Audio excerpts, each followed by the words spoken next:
크리스마스 하면 여러 가지 좋은 추억들이 있고요. 어떻게 보면 1년 동안에 가장 기다리는 날 중에 하나가 크리스마스일 때도 있습니다. 그렇죠? 선물도 기다리고 예전에 선물을 또 이렇게 미리 주시면은 또 크리스마스 트리에다가 바로 열어보게 하지 않고 또 크리스마스 때까지 기다리게 하는 그런 또 부모님들 계시잖아요. 하여튼 그래서 설레임이 있고 기다림이 있는 것이 바로 이제 크리스마스다라고 볼 수가 있습니다. 자, 우리에게 있어서도 가장 의미 있는 날 중에 하나입니다. 그리스도인들에게도 가장 의미 있는 날이죠. 왜 그렇습니까? 예수님이 이 땅에 태어나신 날이기 때문에 그렇습니다. 그래서 우리 그리스도인들에게 그 어떤 날보다 소중한 날이 바로 크리스마스입니다. 크리스마스의 주인공이 누구입니까? 예수님이에요. 다시 한 번 더 여쭤보겠습니다. 성경의 주인공이 누구십니까? 예수님이에요. 예수님이 성경의 주인이시고 또 그 크리스마스 가운데 예수님께서 주인공으로 이렇게 등장하셨습니다. 오늘 지난주에는 우리가 예수님, 오실 예수님에 대해서 구약성경을 한번 쭉 살펴봤어요. 그런데 오늘은 오신 예수님에 대해서 우리가 한번 살펴보도록 하겠습니다. 예수님의 그 사역을 우리가 한번 살펴보기 위해서 생각한 것이 있습니다. 뭐냐면 예수님의 이름을 우리가 한번 알아보는 거예요. 누구나 다 이름 가지고 계시죠? 예, 다 이름 마음에 드세요? 어떤 분들은 이름 마음에 안 들어가지고 바꿔달라고 그렇게 부모님한테 얘기를 하는데 부모님들은 꿈쩍도 안 하시죠? 어쨌거나 좋은 이름이건 좋은 이름이 아니거든 내가 좋아하든 내가 좋지 않든 간에 다른 사람이 부르기 좋든 좋지 않든 이름이라고 하는 것은 우리 인생에 있어서 굉장히 소중한 의미를 가지고 있습니다. 더군다나 히브리 사람들에게 이름이라고 하는 것은 더 중요해요. 왜냐하면 우리가 그동안에서 계속 살펴봤지만 성경에 나와 있는 인물들의 이름의 뜻은 그 성경 인물의 특징, 그 성경 인물의 본질, 그 성경 인물의 존재, 그 성경 인물의 성품까지도 얘기하고 있다라는 것이에요. 그래서 이름의 뜻을 알게 되면 그분의 삶을 우리가 이해할 수가 있습니다.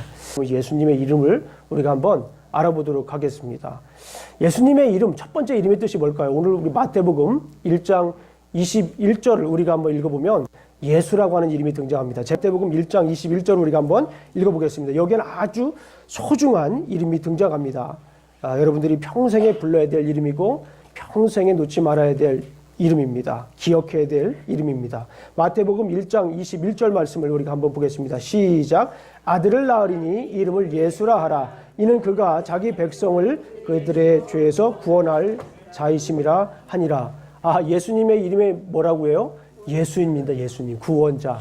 예수라고 하는 이름의 뜻은 뭐냐면 구원자. 예수라고 하는 말은 헬라어예요. 원래 헬라어인데 이거를 한글 번역으로 하면 예수 이렇게 말을 할 수가 있습니다. 근데 그 예수라고 하는 헬라어의 이름의 뜻이 뭐냐면 The Lord Save. 그러니까 주님이 구원하신다 그런 뜻입니다. 주님이 구원하신다. 그런데 이 주님이 그냥 갑자기 태어난 게 아닙니다. 우리 마태복음을 보게 되면 마태복음 1장 1절부터 1장 17절까지는 우리가 너무나도 사랑하고 좋아하고 성경 읽을 때마다 가슴 벅찬 뭐가 나와요? 족보가 나옵니다. 족보가 나오는데 이 족보에는 어떤 내용이 담겨져 있을까요? 한마디로 요약하면 그래요. 지난주에 우리가 어떤 예수님을 살펴봤어요? 오실 예수님. 이 족보에는 어떤 예수님이 등장하냐면 오실 예수님이 등장하는 거예요. 구약성경을 다루고 있잖아요. 구약성경에 있는 중요한 인물들 예수님의 족보에 대해서 얘기를 하고 있어요. 이 오실 예수님에 대해서 이렇게 설명을 하고 있습니다. 근데 그 오실 예수님 다시 말씀을 드리면 오실 예수님의 역사적인 배경, 오실 예수님의 족보, 오실 예수님의 뿌리, 오실 예수님의 근본, 오실 예수님의 정체성에 대해서 이렇게 얘기를 한 다음에 예수님이 등장하는 것을 우리가 알 수가 있습니다. 여기에서 얘기하고자 하는 건 뭐냐면 예수님은 바로 오실 그 메시아다. 구약 성경에서 그렇게 얘기하고 있던 바로 그 메시아가 이렇게 오셨다라고 하는 것을 우리에게 말씀해 주고 계십니다. 그렇습니다. 예수님은 이 땅에 구원자로 오셨어요. 이 땅에 구원자로 오셔가지고 우리를 구원해 주셨어요. 뭐에서 구원해 주셨습니까? 죄에서 구원해 주었습니다. 여러분들 어떻게 죄를 씻을 수가 있어요? 어떤 사람들은 그렇게 얘기할 수가 있어요. 저는요 비누로 죄를 씻을 수가 있어요. 어떤 사람은 이렇게 얘기할 수 있습니다. 저는요 지우개로 내 죄를 지을 수가 있어요. 어떤 사람은 또 이렇게 얘기할 수 있습니다. 그까이까 뭐 돈으로 지을 수 있어요 라고 할 수도 있어요. 어떤 사람들은 명예로 내 죄를 지을 수 있다라고 얘기하는 사람도 있어요. 그리고 그렇게 사는 분들도 여러분들 보시면 아시겠지만 꽤 많이 있습니다. 그런데 여러분들 또 한 번 물어볼게요. 어떻게 그러면 우리가 죄를 씻을 수 있습니까? 이 말은 우리가 어떻게 구원을 받을 수 있습니까? 구약 성경을 보게 되면 우리가 죄를 씻기 위해서 어떻게 했습니까? 동물을 잡았어요. 동물을 잡아다가 그 피를 흘렸습니다. 피를 흘려가지고 그 피로 제물을 드리면, 제사를 드리면 죄가 깨끗이 씻어진다라고 했어요. 그래서 어떤 사람은 비둘기를 가져가고 어떤 사람은 좀 잘 사는 사람들은 송아지를 가져가고 그렇게 해서 죄를 씻었습니다. 그런데 예수님께서 십자가에서 못 박혀 돌아가시면서 뭐를 흘리셨습니까? 피를 흘리셨어요. 그 피를 흘리신 것으로 우리는 그 죄가 어떻게 됩니까? 깨끗이 씻어지는 거예요. 우리 히브리서 9장 12절 말씀을 보게 되면 이런 말씀이 있습니다. 염소와 송아지로 하지 아니하고 오직 자기의 피로 영원한 속죄를 이루사 단번에 영원한 속죄를 이루사 단번에 성소에 들어가셨느니라. 예전에는 동물을 잡아다가 송아지를 잡아다가 염소를 잡아다가 피를 흘려야 내 죄를 씻을 수가 있었습니다. 그런데 지금은 예수 그리스도께서 십자가에 못 박혀 돌아가셔서 이렇게 우리 죄를 깨끗이 씻어주셨습니다. 그러니까 죄를 질 때마다 옛날에는 그 죄를 씻기 위해서 제사를 드렸어요. 동물을 잡아야 됐습니다. 매일 어떤 사람들은 매일도 예배를 드리고요. 그런데 이제는 예수님을 믿게 되면 예수님께서 십자가에 못 박혀서 흘리신 그 피를 통해서 단번에 영원한 제사를 드렸다. 그래서 이거를 once for all, 한 번에 영원한 제사를 드렸다라고 이렇게 합니다. 한번 따라해 보겠습니다. once for all. once for all. 단번에 영원한 제사를 드리셨다라고 이렇게 말씀을 하는 것입니다. 우리 어떤 분들은 이 돈으로 진짜 구원을 얻을 것처럼 사는 분들이 있어요. 제가 예전에도 한번 말씀드렸지만은 우리 돈 하면 가장 많았던 사람 중에 하나가 이병철 우리 회장님이죠. 근데 이병철 회장님이 인생 끝에서 어떤 질문을 했다고 그랬어요? 자기의 경영 철학에 대해서, 자기의 경영의 노하우에 대해서 얘기한 것이 아니에요. 인생 자기가 돌아가시기 전에 수첩에 정리를 했어요. 쭉 내려가서 적었습니다. 그런데 참 그 질문들이 하나같이 우리 기독교에서 말하는 중요한 질문들이 이 세상을 누가 만들었을까? 이 세상을 누가 만들었고 그 만드신 분은 어떻게 이 세상을 이렇게 운행하실까? 그리고 이 세상을 만드셨다고 그러는데 과연 이 세상에 왜 악이 존재하는가? 영원히 풀리지 않는 문제인 거예요. 인생의 끝에서 그렇게 돈이 많이 벌고 그렇게 의미 있는 인생을 살았다라고 생각하고 다른 사람들은 그 삶을 부러워하는 사람인데도 그런 질문을 하게 됩니다. 그리고 예수가 있어서 그 예수가 죄를 속죄했다고 그러는데 과연 그 의미가 무슨 의미일까? 이런 질문들을 하게 됩니다. 이런 질문들을 이병철 회장님. 그리고 나서 신부님을 만나기로 하고 했지만 결국에는 만나지 못하고 이 세상을 끝나게 되는 것을 우리가 알게 돼요. 우리가 예수님을 믿을 때에 우리가 구원을 받을 수가 있어요. 다른 이로 구원을 받을 수가 없습니다. 우리가 꼭 그렇게 인생 끝에까지 살아봐서 고백을 해야겠습니까? 그렇지 않습니다. 성경에서 이미 얘기를 하고 있어요. I am the way, the truth and the life. No one comes to the Father except by me. 내가 길이요, 진리요, 생명이니 나로 말미암지 않고는 아버지께로 올 자가 없느니라고 말씀을 하고 있어요. 예수 그리스도를 믿을 때에 우리가 하나님 아버지께로 갈 수가 있어요. 그리고 구원을 얻을 수가 있습니다. 여러분들 구원의 결과가 뭡니까? 구원의 결과가 뭐예요? 우리가 예수님을 믿었습니다. 예수님을 믿게 되면 어떻게 됩니까? 우리에게는 영원한 생명을 얻게 됩니다. 아, 정말 영원한 생명이 있습니까? 예, 있습니다. 영원한 나라가 있습니까? 있습니까? 물어보죠. 예, 정말 있습니다. 어떻게 하면 그 영원한 나라에 갈 수가 있습니까? 예수 그리스도를 믿음으로 말미암아 하나님이 세상을 이처럼 사랑하사 독생자를 주셨으니 이는 저를 믿는 자마다 멸망치 않고 영생을 얻게 하려 하심이라. 하나님께서 이 세상을 너무나도 사랑하셔가지고 당신의 소중한 아들 예수 그리스도를 이 땅에 보내주셨습니다. 이것이 하나님의 사랑이에요. 그런데 중요한 것은 뭐냐면 한 번 구원받은 것으로 우리가 끝나는 것이 아니에요. 오늘날 그리스도인들 마치 사시는 걸 보면 다 그런 건 아니지만 몇몇 분들은 정말 한 번 구원받은 것으로 끝나는 것으로 생각하시는 분들이 많이 있습니다. 내가 예수님을 영접했으니까, 난 예수님을 영접한다고 기도했으니까, 나는 예수님을 나의 구주로 믿으니까 한번 고백한다고 해서 그 구원이 계속해서 지속되는 건 아닌 것 같아요. 성경에 보게 되면 구원을 뭐 하라고 합니까? 두려움과 떨림으로 계속 이루라고 말씀을 하고 계신 거예요. 그래서 우리가 한번 구원받은 사람들은 계속해서 그 구원을 어떻게 해야 됩니까? 끊임없이 이루어야 돼요. 물론 우리가 예수님을 구주로 영접하고 기도하면 구원받는 건 사실입니다. 그러나 열매가 달라요. 우리가 끊임없이 어떻게 해야 됩니까? 끊임없이 구원을 두려움과 떨림으로 이루시길 주님의 이름으로 축원합니다. 자, 예수님께서 그 구원을 이루기 위해 하나님의 또 다른 프로젝트가 있습니다. 그 구원의 프로젝트는 우리가 예수님의 두 번째 이름을 보게 되면 알게 됩니다. 우리 마태복음 1장 23절 말씀을 우리 함께 읽어보도록 하겠습니다. 마태복음 1장 23절 말씀을 우리가 함께 읽어보도록 하겠습니다. 마태복음 1장 23절 말씀 우리가 함께 큰 목소리로 한번 읽어보겠습니다. 시작. 보라, 처녀가 잉태하여 아들을 낳을 것이요 그의 이름은 임마누엘이라 하리라 하셨으니 이를 번역한즉 하나님이 우리와 함께 계시다 함이라. 자, 여러 번 말씀드리지만 예수님의 이름 뜻, 예수라고 하는 이름의 뜻은 The Lord Saved, 구원자라고 하는 이름의 뜻이에요. 예수님의 두 번째 이름, 오늘 보면 마태복음에서 얘기하는 예수님의 두 번째 이름의 뜻은 임마누엘이라고 하는 거예요. 임마누엘이 무슨 뜻입니까? 하나님이 우리와 함께 하시다. God is with us. God with us. 이런 뜻입니다. 임이라고 하는 것은, 임마누엘이라고 하는 것은 히브리어인데요. 임이라고 하는 것은 히브리어 전치사 함께라고 하는 뜻이에요. 누라고 하는 것은 우리와 함께. 우리와 함께 한다라고 하는 뜻이에요. 예수님은 이 세상을 구원하시고 거기서 끝난 것이 아니라 계속해서 우리와 함께 계십니다. 마태복음 28장 19절부터 20절을 우리가 한번 찾아보겠습니다. 마태복음 28장 19절에서 20절 한번 읽어봅니다. 시작. 그러므로 너희는 가서 모든 족속을 제자로 삼아 아버지와 아들과 성령의 이름으로 침례를 베풀고 내가 너에게 분부한 모든 것을 가르쳐 지키게 하라. 불지어다 내가 세상 끝날까지 너희와 항상 함께 있으리라 하시리라. 아멘. 마태복음을 보게 되면 처음에는 뭐로 시작합니까? 임마누엘로 시작해요. 오늘 우리가 1장에서 봤듯이. 그리고 맨 마지막 우리가 너무나 잘 아는 말씀이죠.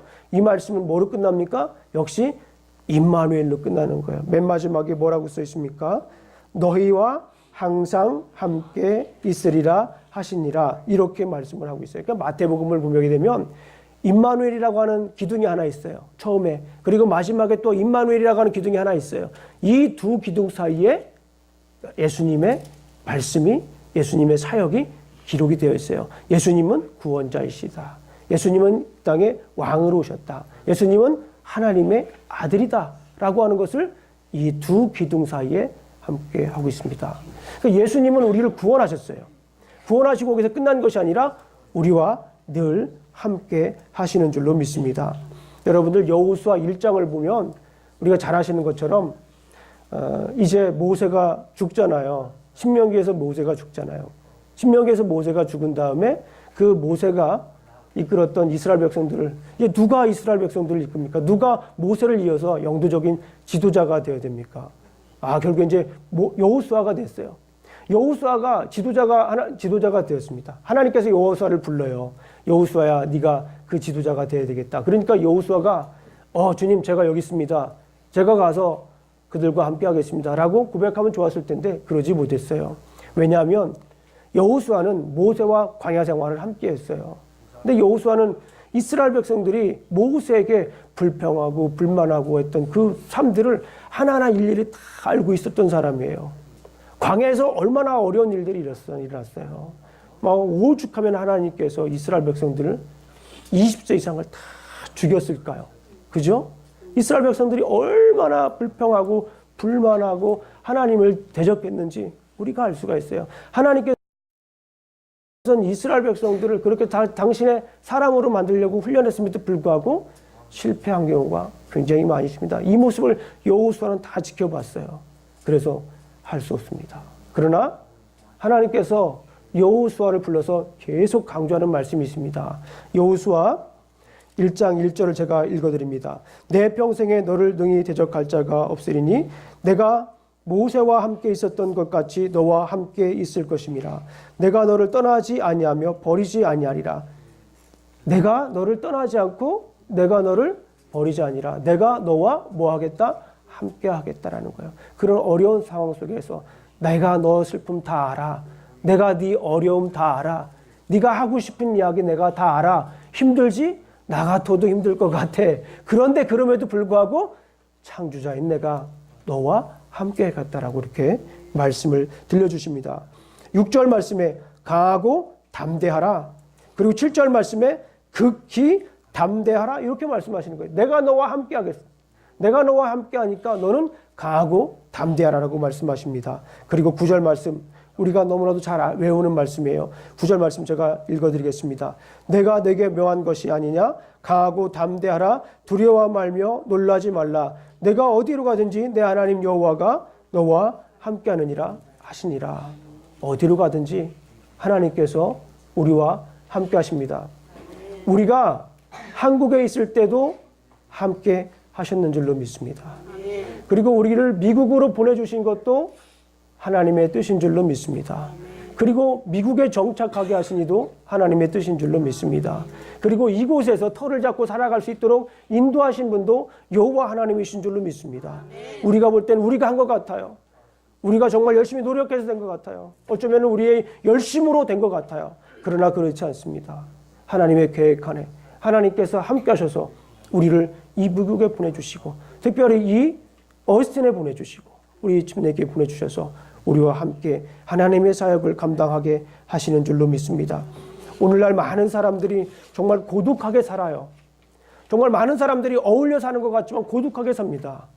매스미디어도 발달되고 SNS도 발달되고 그래서 많은 사람 전 세계가 네트워크로 돼 있어요. 그래서 뭐 유튜브를 보나 또 다른 영상을 보나 컴퓨터를 보면 다 많은 것을 공유하고 사는 것 같아요. 그런데 정작 우리는 어떻습니까? 고독합니다. 정작 고독 사는 사람은 많고 정작 외로워하는 사람들은 많고 정작 홀로 서서 앞길을 홀로 계획하고 혼자 살아야만 하는 사람들이 많다라고 하는 거예요. 그런데 잊지 마십시오. 어느 순간 어디에서나 우리 주님은 우리와 함께 하시는 줄로 믿습니다. 이스라엘 백성들이 광야에서 어떻게 했습니까? 하나님께서 함께 하셨어요.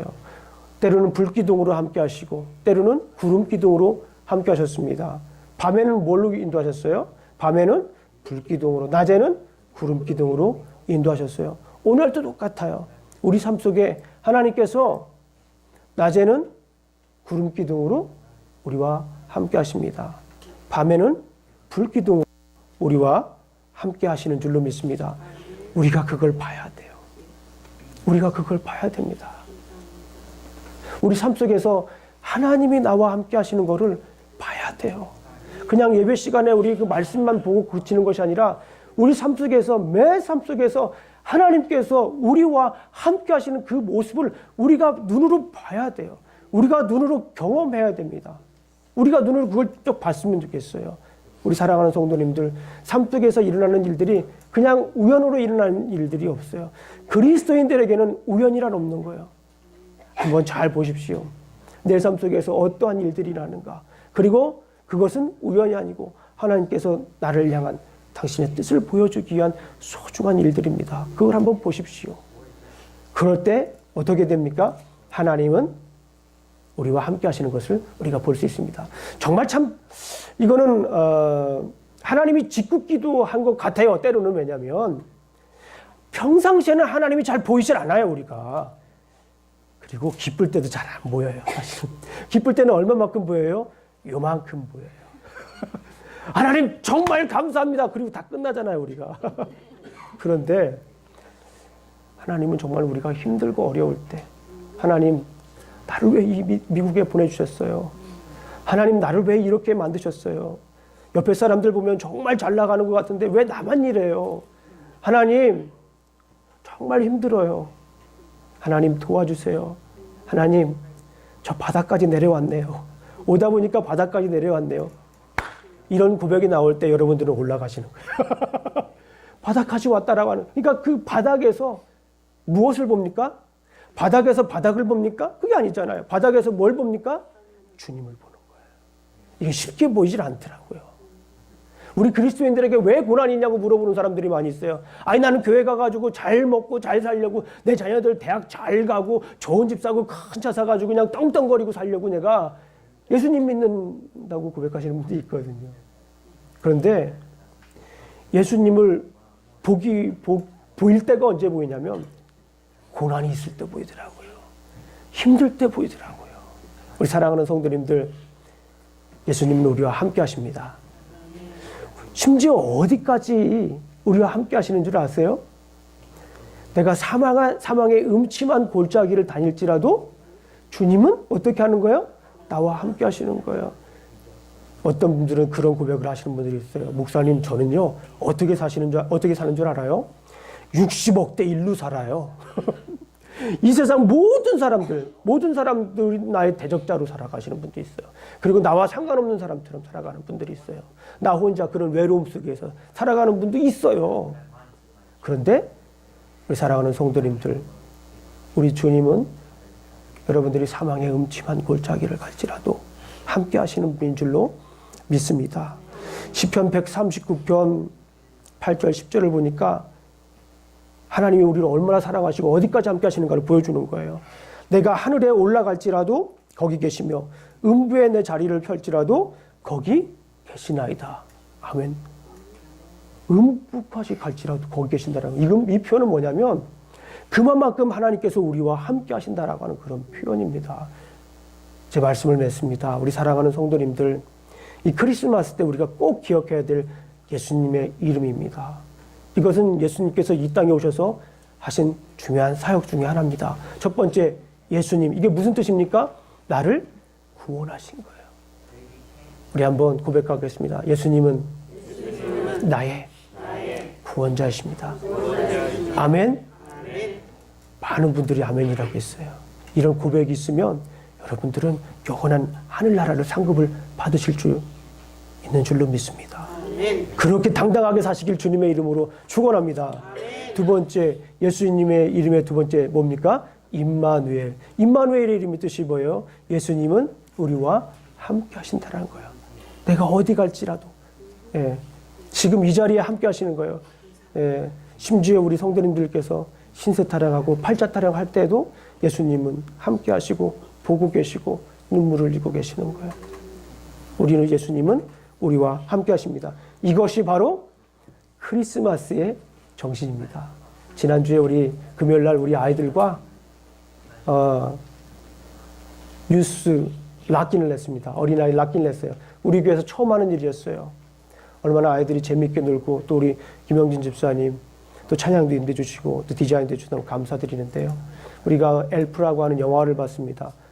언뜻 말을 보면서 굉장히 많은 생각을 했어요. 여러분들이 어떻게 하여 그 주인공이 The spirit of Christmas is believing, not singing.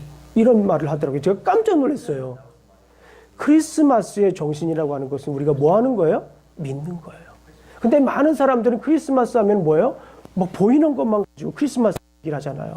그렇지 않습니다. 크리스마스는 예수님을 믿는 거예요. 아멘? 예수님의 그 삶을, 예수님의 사역을 다시 한번 생각해 보는 거예요. 근데 그 사역이 뭡니까? 구원자 예수님. 그 사역이 또 다른 사역이 뭡니까? 임마누엘 예수님. 이 시간에 예전에도 한번 해봤지만은 한번 임마누엘 예수를 한번 외쳐봅니다. 그리고 그렇게 당당하게 살아가시길 주님의 이름으로 축원합니다. 제가 예수하면 여러분들은 임마누엘 하는 거예요. 작게 하면 안 됩니다. 크게 하는 거예요.